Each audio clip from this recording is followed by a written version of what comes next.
Welcome to the YS channel. Today we're going to review the Godzilla movie known as Godzilla Returns, otherwise known as Godzilla 1984, or by its American localization version, Godzilla 1985. So some interesting tidbits about Godzilla 84, or otherwise known as Godzilla Returns. This is the 16th film in the Godzilla franchise, and this is the first film in the not the Showa era, the Heisei area. Or the Heisei era, I'm sorry. It serves as a sequel and a reboot.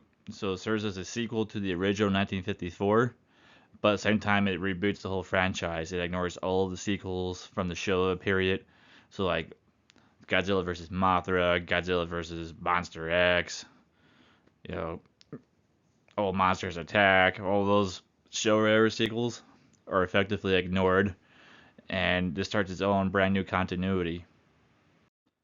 So since Godzilla Returns, or otherwise known as Godzilla 1984, serves as a direct sequel to the original, it still maintains a lot of the themes from the original movie. Basically, all the themes such as Godzilla being a force of nature, a walking just nuclear menace, and of course a metaphor of the current nuclear weapon and just nuclear politics of the time the movie was made. All those themes are still prevalent in the Godzilla Returns movie. They don't really stray too far away from those original concepts. They'll just add like a little modern twist, and when I say modern twist, I mean modern by 1984 standards. But it's still true to the core elements of the original Godzilla story. When discussing the themes of Godzilla Returns, again, it's important to remember that the movie is very much a product of its time. It's a lot of the Cold War era politics and shenanigans actually plays a crucial role in the plot of the story. Just like with the original movie from 1954, Godzilla awakens and he just wreaks havoc. Of course, he's always drawn to like energy or nuclear energy. That's the source of I won't say nutrients, but basically it's what keeps this monster going.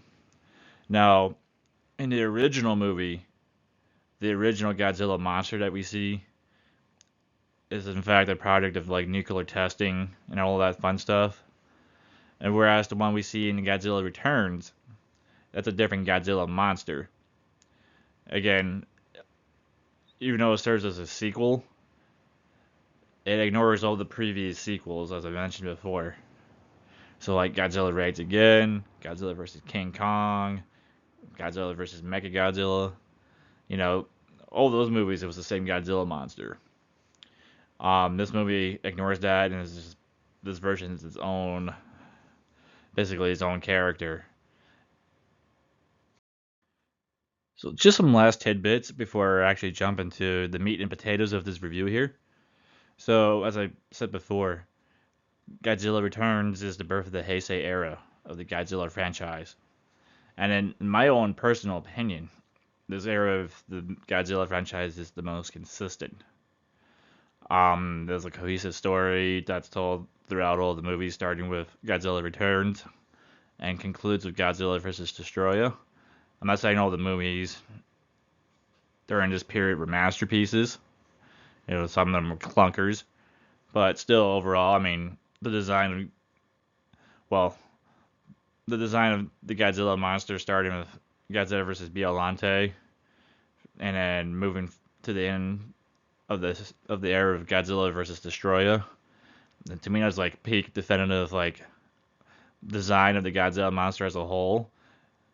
They did upgrade the suit and the animatronics from the 1984 version, of course. And then basically you just got a rehash of the Showa era. Godzilla fights Mothra, Godzilla fights King Ghidorah, who also gets a pretty serious upgrade. And then he has one more fight with Mechagodzilla, again, who also gets a pretty significant upgrade from the Showa era. Overall, I would say, again, before jumping into the thickness of the plot here, it's a pretty fun. This movie overall was just a nice little, fun little reboot. It was a good way to restarted a franchise that had gotten stale in the 70s. But again, it still took a minute for the Heisei era to get going.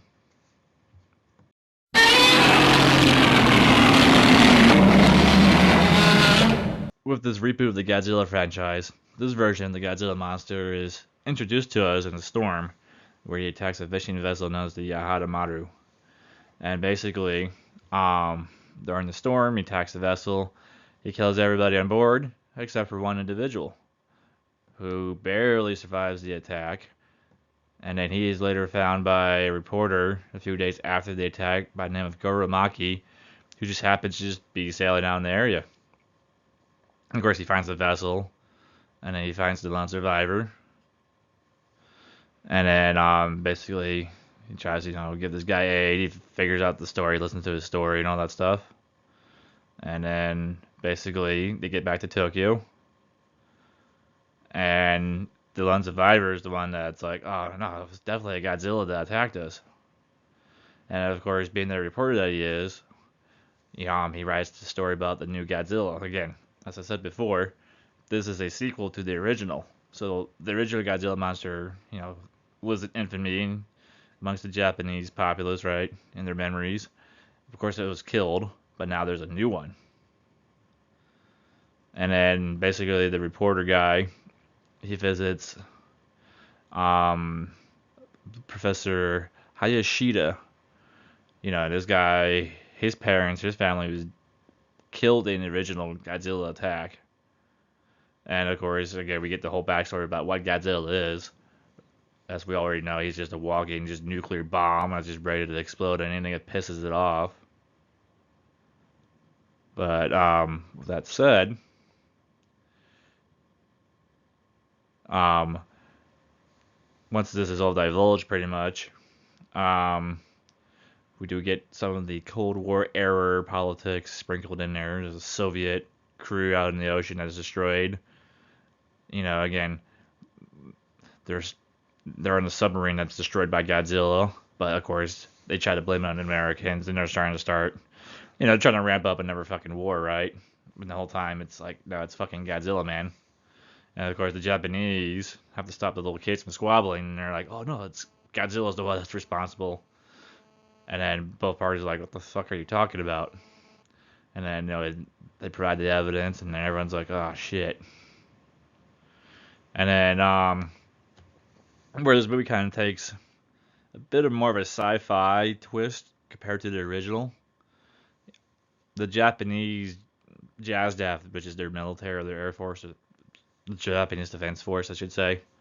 In this version of the movie, they unveiled a Super X, which is a specially designed weapon that's meant to defend Tokyo. And I guess, they invented this weapon to combat the threat of another Godzilla. Which, in the original movie, they fight Godzilla. Of course, they fight him unsuccessfully using conventional weapons. But again, Dr. Shirazawa, the guy, he creates the oxygen destroyer. Again, that's kind of like sci-fi-y, but the way it's presented in the movie, it looks like something that would be looks like something that would have been invented during that time period. Whereas this thing just looks like some fucking future space tech. Again, I enjoyed it, especially the scene, where they're trying to lure Godzilla to his doom. They use that little weapon and they're fucking blasting him with lasers and shit. It's always cool and appreciated.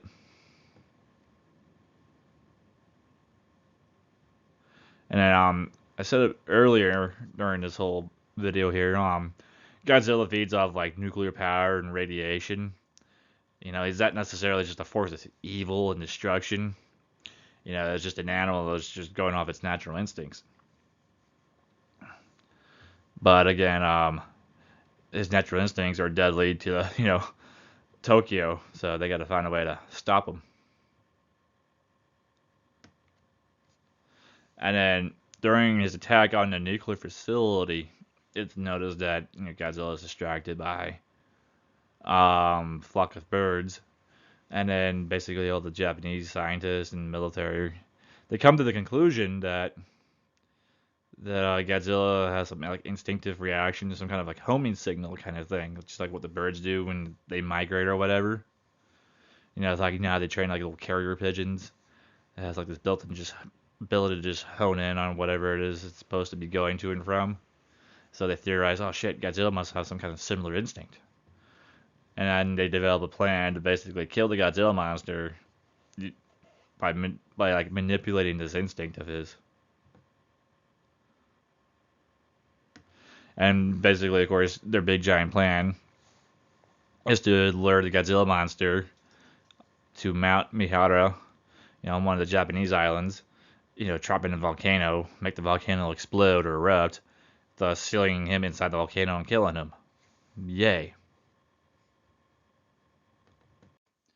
So anyway, since Godzilla is on the loose pretty much now, and Japan and the world are trying to come up with ways to defeat him, as I mentioned before, more of the Cold War politics and shit just works its way into this movie. You get the Soviet Americans like basically wanting to like nuke this monster off the face of the earth, and then Japan's like, no, you're not gonna do that. We'll take care of it. And of course, that's when they put their plan into motion, which again, in the movie, it goes way off the rails. So they use this brand new Weapon X thing, right? As Godzilla pretty much works his way to Tokyo, and he starts destroying the city, and he's making, just like with all the other fucking movies, he's making short work of the Japanese military. The Weapon X thing is starting to slow him down as they're blasting him with like these laser beams or whatever. And while doing that, they got a group of the Japanese people setting up the homing beacon inside the volcano, which, again, the plan is to lure him there. But while they're enacting this plan, knowing this Godzilla just makes short work of the fucking JASDAF and Japanese Defense Forces. He destroys all the Weapon X things, like, finally, like, into the final one by he just knocks a building on it. However, with all this taking place, the homing beacon is activated, gets Godzilla's attention, and he works his way to the volcano, where, of course, he makes his way to it, falls in, they set off the trap, blow it up, volcano erupts, seals him inside, and presumably, that's the end of Godzilla, right? Until, 5 years later, where he awakens on the wreckage of the volcano and fights a giant plant monster known as Biollante. Overall, I would have to say, again, I mean, depending on how you view these Cold War, themes that they're presented in this movie, I actually enjoyed this installment of the franchise. Again, it just has all the classic Godzilla trappings.